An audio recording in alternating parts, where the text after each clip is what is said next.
Hello everyone, welcome back to my daily cooking vlogs. ಇವತ್ತಿನ ವಿಡಿಯೋದಲ್ಲಿ ಸಬ್ಬಕ್ಕಿ ಮತ್ತು ಶಾವಿಗೆ, ಕ್ಯಾರೆಟ್ ಎಲ್ಲನೂ ಹಾಕಿ ಒಂದು ಟೇಸ್ಟಿಯಾಗಿರುವಂಥ ಖೀರ್ ರೆಸಿಪಿಯನ್ನು ಹೇಳ್ಕೊಡ್ತಾ ಇದ್ದೀನಿ. ಸಖತ್ತಾಗಿರುತ್ತೆ.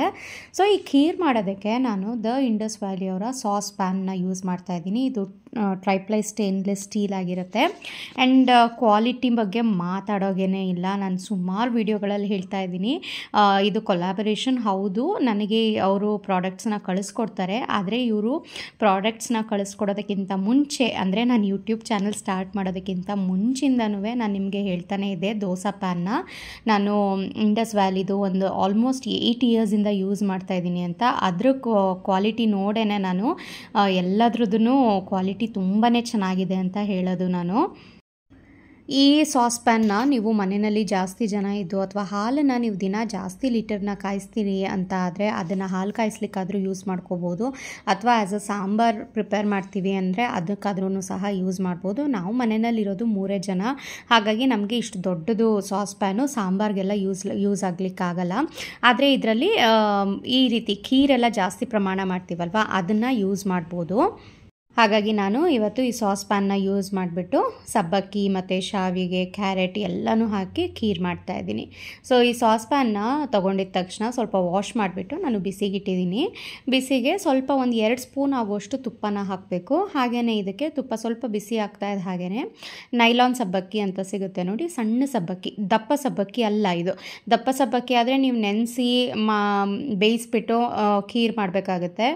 ಈ ನೈಲಾನ್ ಸಬ್ಬಕ್ಕಿದು ತುಂಬ ವಿಶೇಷ ಏನಂದರೆ ನೆನೆಸ್ಬೇಕಾಗೇ ಇಲ್ಲ, ಜಸ್ಟ್ ತುಪ್ಪದಲ್ಲಿ ಹುರಿದ್ರೇ ಸಾಕು, ಒಳ್ಳೆ ಅದು ಪಾಪ್ಕಾರ್ನ್ ಪಾಪ್ ಆಗುತ್ತಲ್ಲ ಆ ರೀತಿ ಪಾಪ್ ಆಗುತ್ತೆ. ನೋಡ್ತಾ ಇದ್ದೀರಾ ಅಲ್ವಾ? ಅಂದರೆ ಚೆನ್ನಾಗಿ ಬಿಸಿ ಆದಮೇಲೆ ಮಾತ್ರ ಇದು ಪಾಪ್ ಆಗೋದು. ಯಾವುದೇ ಕಾರಣಕ್ಕೂ ಲೋ ಫ್ಲೇಮ್ ಮಾಡಬಾರ್ದು. ನಾನು ಪೂರ್ತಿ ಹೈ ಫ್ಲೇಮ್ನಲ್ಲೇ ಇಟ್ಟಿದ್ದೀನಿ. ಆಲ್ಮೋಸ್ಟ್ ಒಂದು 7 to 8 ಮಿನಿಟ್ಸ್ಗೆ ನಾನು ಹಾಕಿದಂಥ 4 ಟೇಬಲ್ ಸ್ಪೂನ್ ಆಗೋಷ್ಟು ಸಬ್ಬಕ್ಕಿ ಏನಿದೆ ನೀಟಾಗಿ ಅರಳ್ಕೊಂಡಿದೆ. ಹಾಗೆ ನೀವು ಈ ಸ್ಟೇನ್ಲೆಸ್ ಸ್ಟೀಲ್ದು ಕ್ವಾಲಿಟಿ ನೋಡ್ಬೋದು. ನಾನು ಹೈ ಫ್ಲೇಮ್ನಲ್ಲೇ ಇಟ್ಟು ಇದನ್ನು ಪಾಪ್ ಮಾಡಿದ್ದೀನಿ. ಎಲ್ಲೂ ಸಹ ಸೈಡ್ನಲ್ಲಿ ಎಲ್ಲೂ ಸಹ ಸೀದಿಲ್ಲ, ಅಂದರೆ ತುಂಬ ದಪ್ಪ ತಳ ಇದೆ ಅಂತ ಇದು. ಸೊ ಈ ಎಲ್ಲನೂ ಪಾಪ್ ಆದ ನಂತರ ಇದಕ್ಕೆ 1 ಲೋಟ ನೀರನ್ನು ಹಾಕಿ ಸ್ವಲ್ಪ ಸಬ್ಬಕ್ಕಿನ ಬೇಯಿಸ್ಕೋಬೇಕು. ಮೊದಲಿಗೆ ಸಬ್ಬಕ್ಕಿ ಸ್ವಲ್ಪ ಬೇಗನೆ ಗಟ್ಟಿ ಆಗಿಬಿಡುತ್ತೆ. ಪಾಪ್ ಆಗಿರೋದ್ರಿಂದ ಅದು ಬೇಗನೆ ಬೆಂದು ಹೋಗುತ್ತೆ. ನೋಡಿ ಇಲ್ಲಿ ಸಬ್ಬಕ್ಕಿ ಬೆಂದಿದೆ. ಇವಾಗ ಸಬ್ಬಕ್ಕಿ ಒಂದು 70% ಬೇಯ್ತಾ ಇದ್ದ ಹಾಗೆಯೇ ಇದಕ್ಕೆ ಹಾಲನ್ನು ಸೇರಿಸ್ಕೋತಾ ಇದ್ದೀನಿ. ನಾನಿಲ್ಲಿ 1 ಲೀಟರ್ ಗಟ್ಟಿ ಹಾಲನ್ನು ಸೇರಿಸ್ತಾ ಇದ್ದೀನಿ. ಸೊ 1 ಲೀಟರ್ ಹಾಲನ್ನು ಹಾಕಿದ ಮೇಲೂ ಇನ್ನೂ ಎಕ್ಸ್ಟ್ರಾ ಅದಕ್ಕೆ ಒಂದು 3/4 ಲೀಟ್ರ್ ಆಗುವಷ್ಟು ಹಾಲನ್ನು ಹಾಕ್ಬೋದು. ಅಷ್ಟು ಜಾಗ ಉಳ್ಕೊಂಡಿದೆ. ಅಂದರೆ ನೀವು ಆಲ್ಮೋಸ್ಟ್ ಒಂದು 2 ಲೀಟ್ರ್ ಹಾಲನ್ನು ಆರಾಮಾಗಿ ಈ ಪಾತ್ರೆಯಲ್ಲಿ ಕಾಯಿಸ್ಕೋಬೋದು. ಹಾಲು ಒಂದು ಕುದಿ ಬರಬೇಕು. ಅಷ್ಟರಲ್ಲಿ ನಾನು ಒಂದು ಕುಕ್ಕರ್ನಲ್ಲಿ ಒಂದು 3 ಕ್ಯಾರೆಟ್ನ ದಪ್ಪದಾಗಿ ಕಟ್ ಮಾಡಿ ಬೇಯಿಸಿ ಇಟ್ಕೊಂಡಿದ್ದೆ. ಒಂದು 3ರಿಂದ 4 ವಿಸಲ್ ಕೊಟ್ಟು ಬೇಯಿಸಿ ಇಟ್ಕೋಬೇಕು. ಬೆಂದಿರೋವಂಥ ಕ್ಯಾರೆಟನ್ನು ಈ ರೀತಿ ಪೇಸ್ಟ್ ಮಾಡ್ಕೊಳ್ಳಿ. ಈ ಪೇಸ್ಟ್ ಮಾಡಿರೋ ಕ್ಯಾರೆಟನ್ನು ಈ ಹಾಲು ಹಾಕಿರ್ತೀವಲ್ವ ಸಬ್ಬಕ್ಕಿಗೆ, ಅದಕ್ಕೆ ಹಾಕೋಬೇಕು. ಕ್ಯಾರೆಟ್ ಹಾಕೋದ್ರಿಂದ ಎಕ್ಸ್ಟ್ರಾ ನಾವು ಕಲರ್ ಹಾಕೋ ಅವಶ್ಯಕತೆ ಇಲ್ಲ. ಹಾಗೆಯೇ ಕ್ಯಾರೆಟ್ದು ಒಂಥರ ಮೈಲ್ಡ್ ಫ್ಲೇವರ್ ಬರುತ್ತೆ, ತುಂಬಾ ಚೆನ್ನಾಗಾಗುತ್ತೆ. ಕ್ಯಾರೆಟ್ ಖೀರ್ ತಿಂತಾ ಇದ್ದೀವಿ ಅಂತಲೇ ಅನಿಸಲ್ಲ. ಎಲ್ಲೋ ಇದನ್ನು ಕೇಸರಿ ದಳ ಹಾಕಿಬಿಟ್ಟು ಈ ಕಲರ್ ಬರ್ಸಿದಾರೇನೋ ಅನ್ನೋ ರೀತಿಯಲ್ಲಿ ಆಗುತ್ತೆ. ಯೂಶ್ವಲಿ ಫುಡ್ ಕಲರ್ ಎಲ್ಲ ಇವಾಗ ಯಾವುದಕ್ಕೂ ನಾನು ಯೂಸ್ ಮಾಡ್ತಾಯಿಲ್ಲ, ಕಂಪ್ಲೀಟ್ಲಿ ಸ್ಟಾಪ್ ಮಾಡಿದ್ದೀನಿ. ಸೊ ಹಾಗಾಗಿ ಈ ರೀತಿ ಕಲರ್ ಬೇಕು ಅಂತ ಅಂದಾಗ ನಾನು ಕ್ಯಾರೆಟ್ನ ಬೇಯಿಸ್ಬಿಟ್ಟು ಹಾಕ್ಬಿಡ್ತೀನಿ. ಸೊ ಕ್ಯಾರೆಟ್ನ ಹಾಕಿದ ನಂತರ ನೀಟಾಗಿ ಎಲ್ಲೂ ಸಹ ಗಂಟಿಲ್ಲದೆ ಇರೋ ರೀತಿ ಹಾಲಿನಲ್ಲಿ ಮಿಕ್ಸ್ ಮಾಡಿಕೊಂಡು ಇದಕ್ಕೆ ಒಂದು 50 ಗ್ರಾಮ್ಸ್ ಆಗುವಷ್ಟು ಖೋವಾನ ಸೇರಿಸ್ತಾ ಇದ್ದೀನಿ. ಖೋವಾ ಆಪ್ಷನಲ್ಲು. ಯಾವುದೇ ಸ್ವೀಟ್ ರೆಸಿಪಿ ಈ ರೀತಿ ಇದಕ್ಕೆ ಖೀರ್ಗೆಲ್ಲ ಹಾಕಿದ್ರೆ ಖೋವಾ ಎಕ್ಸ್ಟ್ರಾ ಟೇಸ್ಟ್ ಕೊಡುತ್ತೆ ಅಂತ ನಾನು ಖೋವಾ ಹಾಕ್ತಾಯಿದ್ದೀನಿ.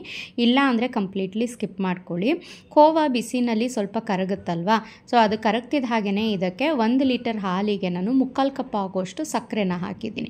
ಸಕ್ಕರೆ ಕಂಪ್ಲೀಟ್ಲಿ ಕರಗಿದ ನಂತರ ಒಂದು ಸಲ ಟೇಸ್ಟ್ ನೋಡಿ, ಸಿಹಿ ಕರೆಕ್ಟಾಗಿದೆ, ಇನ್ನೊಂದು ಸ್ವಲ್ಪ ಬೇಕು ಅಂದರೆ ನೀವು ಹಾಕೋಬೋದು. ಇಲ್ಲ ಮೈಲ್ಡಾಗಿ ನಾವು ಸಿಹಿ ತಿಂತೀವಿ ಅಂದರೆ ಒಂದು ಅರ್ಧ ಕಪ್ ಆಗುವಷ್ಟು ನೀವು ಸಕ್ಕರೆನ ಹಾಕ್ಕೊಳ್ಳಿ. ನಾನಿಲ್ಲಿ ಸಪ್ಪೆ ಖೋವಾ ಯೂಸ್ ಮಾಡಿರೋದ್ರಿಂದ 3/4 ಕಪ್ ಆಗುವಷ್ಟು ಸಕ್ಕರೆನ ಹಾಕಿದ್ದೀನಿ. ನೀವು ಸ್ವೀಟ್ ಖೋವಾ ಯೂಸ್ ಮಾಡಿದ್ರೆ ಒಂದು ಅರ್ಧ ಕಪ್ ಆಗುವಷ್ಟು ಸಕ್ಕರೆ ಸಾಕಾಗುತ್ತೆ. ತುಂಬ ಏನು ಜಾಸ್ತಿ ಹೊತ್ತು ಕುದಿಸೋ ಅವಶ್ಯಕತೆ ಇಲ್ಲ. ಹಾಲು ಒಂದು ಕುದಿ ಬರ್ತಾ ಇದ್ದ ಹಾಗೆಯೇ ಕೊನೆಯಲ್ಲಿ ಇದಕ್ಕೆ ಆಲ್ರೆಡಿ ಈ ರೀತಿ ರೋಸ್ಟೆಡ್ ಶಾವಿಗೆ ಅಂತ ಸಿಗುತ್ತೆ. ಈ ಖೀರ್ಗಳಿಗೆ ಸಣ್ಣ ಶಾವಿಗೆ, ನೂಲೆಳೆ ಶಾವಿಗೆ ಅಂತ ಕೇಳಿದ್ರೆ ಕೊಡ್ತಾರೆ. ರೋಸ್ಟೆಡ್ ಶಾವಿಗೆ ಈ ಪಾಯಸಕ್ಕೆ ಅಂತಲೇ ಸಪ್ರೇಟ್ ಇರುತ್ತೆ. ಇದು ನಾವು ನಾರ್ಮಲಿ ಉಪ್ಪಿಟ್ಟು ಮಾಡ್ತೀವಲ್ವ, ಆ ಶಾವಿಗೆ ಅಲ್ಲ ಇದು. ಸೊ ಇದನ್ನು ಕೊನೆಯಲ್ಲಿ ಹಾಕಿಬಿಟ್ಟು ಒಂದು 3/4 ಚಮಚ ಆಗೋಷ್ಟು ನಾನು ಏಲಕ್ಕಿ ಪುಡಿನ ಸಹ ಹಾಕಿ ಜಸ್ಟ್ ಮಿಕ್ಸ್ ಮಾಡಿ ಸ್ಟವ್ನ ಆಫ್ ಮಾಡ್ಕೋತಾ ಇದ್ದೀನಿ ಅಷ್ಟೇ. ಶಾವಿಗೆ ಹಾಕಿದ್ಮೇಲೆ ಜಾಸ್ತಿ ಹೊತ್ತು ಕುದಿಸೋ ಹಾಗಿಲ್ಲ, ಏಕೆಂದರೆ ಶಾವಿಗೆನೇ ಅರಳ್ಕೊಂಡು ಸ್ವಲ್ಪ ಹಾಲೆಲ್ಲ ಗಟ್ಟಿ ಆಗುತ್ತೆ. ಇನ್ನೂ ನಾವು ಚೆನ್ನಾಗಿ ಗಟ್ಟಿ ಆಗೋವರೆಗೂ ಕುದಿಸ್ಬಿಟ್ರು ಅಂತೂ ಒಳ್ಳೆ ಹಲ್ವಾ ಥರ ಆಗಿಬಿಡುತ್ತೆ.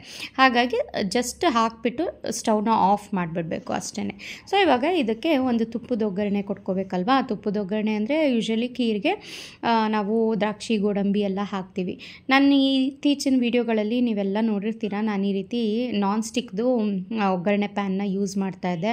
ಅದು ಕರೆಕ್ಟಾಗಿ ಕೂರ್ತಾನೇ ಇರಲಿಲ್ಲ ಸ್ಟವ್ ಮೇಲೆ. ಹೀಗಿಟ್ಟರೆ ಅದು ಉಂಟ್ಕೊಳ್ತಿತ್ತು, ಏನಾದರೂ ಸಪೋರ್ಟ್ ಬೇಕಾಗಿತ್ತು ಅದಕ್ಕೆ. ಹಾಗಾಗಿ ನಾನು ಇಂಡಸ್ ವ್ಯಾಲಿ ಅವ್ರದ್ದೇ ಐರನ್ ಈ ರೀತಿ ತಡ್ಕ ಪ್ಯಾನ್ನ ಸಹ ತರಿಸ್ಕೊಂಡಿದ್ದೀನಿ. ಆ್ಯಂಡ್ ಎಗೇನ್ ಕ್ವಾಲಿಟಿ ಹೇಳಲೇಬೇಕಾಗಿಲ್ಲ, ನಾನು ತುಂಬಾ ಚೆನ್ನಾಗಿದೆ. ಆ್ಯಂಡ್ ಇದ್ರ ತಳ ನೋಡಿ, ನಾನು ಇಡ್ತಾ ಇದ್ದರೆ ಹಾಗೆ ಉಂಟ್ಕೊತಾ ಇಲ್ಲ ಅದು ನೋಡಿ ಈ ರೀತಿ. ಹಾಗಾಗಿ ನನಗೆ ಇದು ಬೆಸ್ಟ್ ಅಂತ ಅನಿಸಿ ಇದನ್ನು ಸಹ ರೀಪ್ಲೇಸ್ ಮಾಡ್ಕೊಳ್ಳೋಣ, ಇದನ್ನು ಏನಕ್ಕೆ ನಾನ್ ಸ್ಟಿಕ್ ಇಟ್ಕೊಂಡಿರೋದು ಅಂತ ಅಂದ್ಬಿಟ್ಟು ಈ ತಡ್ಕ ಪ್ಯಾನನ್ನು ಸಹ ನಾನು ಐರನ್ನ ತರಿಸ್ಕೊಂಡಿದ್ದೀನಿ. ಇದನ್ನು ಓಪನ್ ಮಾಡ್ತಿದ್ದ ಹಾಗೆಯೇ ಅದು ಅವರೇ ಇದು ಮಾಡಿ ಕಳಿಸಿರ್ತಾರೆ. ಅದನ್ನು ನೀಟಾಗಿ ವಾಶ್ ಮಾಡ್ಕೋಬೇಕು, ಗ್ರೀಸ್ ಇರುತ್ತೆ ಅದರಲ್ಲಿ, ಸೀಸನ್ ಮಾಡಿ ಕಳಿಸಿರ್ತಾರಲ್ವ. ಹಾಗಾಗಿ ನೀಟಾಗಿ ವಾಶ್ ಮಾಡಿಕೊಂಡು ಬಿಸಿಗಿಡ್ತಾ ಇದ್ದೀನಿ. ಇವಾಗ 1 ಟೇಬಲ್ ಸ್ಪೂನ್ ಇದಕ್ಕೆ ತುಪ್ಪ ಹಾಕಿಬಿಟ್ಟು, ತುಪ್ಪ ಸ್ವಲ್ಪ ಕರಗ್ತಾ ಇದ್ದ ಹಾಗೆಯೇ ಇದಕ್ಕೆ ಗೋಡಂಬಿ ಮತ್ತು ಸ್ವಲ್ಪ ಸೀಡ್ಸ್ನ ಹಾಕ್ಕೊಂಡಿದ್ದೀನಿ. ಪಂಪ್ಕಿನ್ ಸೀಡ್ಸ್ ಮತ್ತು ಇದು ಸನ್ಫ್ಲವರ್ ಸೀಡ್ಸ್ ಎರಡನ್ನ ಹಾಕ್ಕೊಂಡಿದ್ದೀನಿ, 1 ಸ್ಪೂನ್ ಆಗೋಷ್ಟು.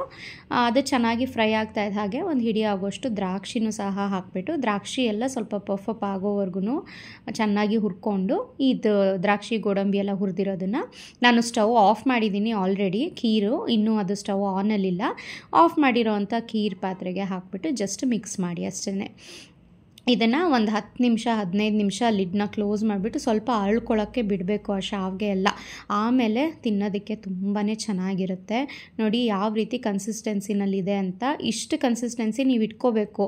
ಈ ತಣ್ಣಗಾಗ್ತಾ ಇದು ಗಟ್ಟಿ ಆಗ್ತಾ ಹೋಗುತ್ತೆ. ಕರೆಕ್ಟ್ ಕನ್ಸಿಸ್ಟೆನ್ಸಿಗೆ ಬಂದಿರುತ್ತೆ ತಣ್ಣಗಾದ್ಮೇಲೆ. ಇಲ್ಲ ನೀವು ಫಸ್ಟೇ ಗಟ್ಟಿ ಮಾಡ್ಕೊಬಿಡ್ತೀರಾ ಅಂದರೆ ಇನ್ನೂ ಹಲ್ವಾ ಥರ ನಾನು ಮೊದಲೇ ಹೇಳಿದ್ನಲ್ಲ ಆ ಹದಕ್ಕೆ ಆಗಿಬಿಡುತ್ತೆ. ಸೊ ನೋಡಿ, ಇದು ಒಂದು 15 ನಿಮಿಷ ಆದಮೇಲೆ ಯಾವ ರೀತಿ ಗಟ್ಟಿ ಆಗ್ತಾ ಇದೆ ಅಂತ. ಇದನ್ನು 1 ಡೇ ನೀವು ಫ್ರಿಜ್ನಲ್ಲಿ ಇಟ್ಟು ತಿಂದ್ರಂತೂ ನೀವು ರಸಮಲೈ ಎಲ್ಲ ಹೊರಗಡೆ ಟೇಸ್ಟ್ ನೋಡಿರ್ತೀರಲ್ಲ, ಅದ್ರದ್ದು ಹಾಲಿರುತ್ತೆ ನೋಡಿ ರಬ್ಡಿ, ಆ ರೀತಿ ಟೇಸ್ಟ್ ಬರುತ್ತೆ, ಸಖತ್ತಾಗಿರುತ್ತೆ. ಕಲರ್ ನೋಡಿ ಕ್ಯಾರೆಟ್ದು ಮೈಲ್ಡಾಗಿ, ನಾನು 3 ಕ್ಯಾರೆಟ್ ಹಾಕಿರೋದ್ರಿಂದ ಮೈಲ್ಡಾಗಿ ಕಲರ್ ಬಂದಿದೆ. ಜಾಸ್ತಿ ಬೇಕಾದ್ರೂ ಹಾಕ್ಕೋಬೋದು ನೀವು. ಇಲ್ಲ ನಿಮಗೆ ಸಬ್ಬಕ್ಕಿ ಇಷ್ಟ ಇಲ್ಲ ಅಂದರೆ ಬರೀ ಶಾವಿಗೆ ಹಾಕ್ಕೋಬೋದು. ಇಲ್ಲ ಶಾವಿಗೆ ಇಷ್ಟ ಇಲ್ಲ ಅಂದರೆ ಬರೀ ಸಬ್ಬಕ್ಕಿನ ಇನ್ನೊಂದು 3 ಟೇಬಲ್ ಸ್ಪೂನ್ ಎಕ್ಸ್ಟ್ರಾ ಹಾಕಿಬಿಟ್ಟು ಮಾಡ್ಬೋದು. ನನ್ನ ಮಗನೂ ಸ್ಕೂಲಿಂದ ಬರ್ತಿದ್ದ ಹಾಗೆಯೇ ಅವನಿಗೂ ಸ್ವಲ್ಪ ಬಿಸಿ ಮಾಡಿಬಿಟ್ಟು ಸರ್ವ್ ಮಾಡಿಕೊಟ್ಟೆ. ಅವನಿಗಂತೂ ಸಬ್ಬಕ್ಕಿ ಪಾಯಸ ಅಂದರೆ ತುಂಬಾ ಇಷ್ಟ ಆಗುತ್ತೆ. ಯೂಶ್ವಲಿ ಅವನು ಸ್ವೀಟ್ಸ್ನ ಜಾಸ್ತಿ ತಿನ್ನಲ್ಲ, ಆದರೆ ಸಬ್ಬಕ್ಕಿ ಹಾಕಿರೋ ಅಂಥ ಪಾಯಸ ತುಂಬ ಇಷ್ಟಪಟ್ಟು ತಿಂತಾನೆ. ಹಾಗಾಗಿ ನಾನು ಸಬ್ಬಕ್ಕಿ, ಅದರಲ್ಲೂ ಈ ನೈಲಾನ್ ಸಬ್ಬಕ್ಕಿ ಖೀರ್ ಆಲ್ಮೋಸ್ಟ್ ಮಂತ್ಲಿ ಒನ್ಸ್ ಆದರೂ ಮಾಡ್ತಾನೆ ಇರ್ತೀನಿ. ಹಾಗೆಯೇ ಈ ಪ್ರಾಡಕ್ಟ್ ಏನಾದರೂ ನೀವು ಪರ್ಚೇಸ್ ಮಾಡಬೇಕು ಅಂತ ಇದ್ದರೆ ನಾನು ಡಿಸ್ಕ್ರಿಪ್ಷನ್ ಬಾಕ್ಸ್ನಲ್ಲಿ ಲಿಂಕ್ ಕೊಟ್ಟಿರ್ತೀನಿ, ಅದನ್ನು ಯೂಸ್ ಮಾಡಿ ಪರ್ಚೇಸ್ ಮಾಡ್ಬೋದು. ಜೊತೆಗೆ ಕಾವ್ಯ 22 ಅನ್ನೋ ಕೋಡ್ನ ಯೂಸ್ ಮಾಡಿದ್ರೆ ಎಕ್ಸ್ಟ್ರಾ ನಿಮಗೆ ಡಿಸ್ಕೌಂಟ್ ಸಹ ಸಿಗುತ್ತೆ. ಖಂಡಿತವಾಗ್ಲೂ ಇಂಡಸ್ ವ್ಯಾಲಿ ಪ್ರಾಡಕ್ಟ್ಸ್ನ ಪರ್ಚೇಸ್ ಮಾಡಿ ಇಟ್ಕೊಳ್ಳಿ, ಲೈಫ್ ಟೈಮ್ ಇನ್ವೆಸ್ಟ್ಮೆಂಟ್ ಅಂತಲೇ ಹೇಳ್ತೀನಿ. ಈ ರೆಸಿಪಿ ನಿಮ್ಮೆಲ್ಲರಿಗೂ ಇಷ್ಟ ಆಗಿದ್ರೆ ದಯವಿಟ್ಟು ಹೇಗಿತ್ತು ಅಂತ ಕಮೆಂಟ್ ಮಾಡಿ ತಿಳಿಸಿ. Thank you.